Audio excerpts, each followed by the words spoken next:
আসসালামু আলাইকুম রহমতুল্লাহ নাহমাদুহু ওয়া নুসাল্লি আলা রাসূলিহিল কারীম আম্মা বাদ। প্রিয় দেশবাসী, পবিত্র মাহে রমজান, কোরআন নাজিলের মাস, কোরআন তিলাওয়াতের মাস। এই মাসে আল্লাহ রাব্বুল আলামিন পবিত্র কোরআন নাজিল করেছেন।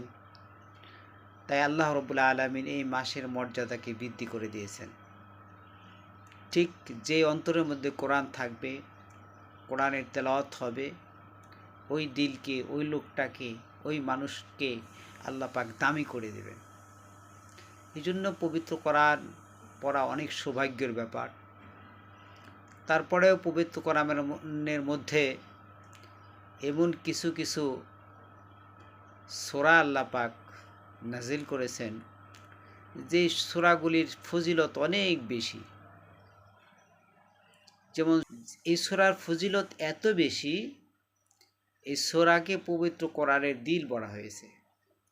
সূরা ইয়াসিন পবিত্র সূরা যে তেলাওয়াত করবে, যদি একবার কেউ সূরা ইয়াসিন পাঠ করে, তার আমল নামার মধ্যে আল্লাহ পাক 10 খতম কোরআন শরীফ পড়ার সওয়াব দান করবে। কেউ যদি সকালে একবার সূরা ইয়াসিন পাঠ করে, তাহলে সারা দিন সর্বপ্রকার বালা মুসিবত হতে হেফাজতে রাখবেন।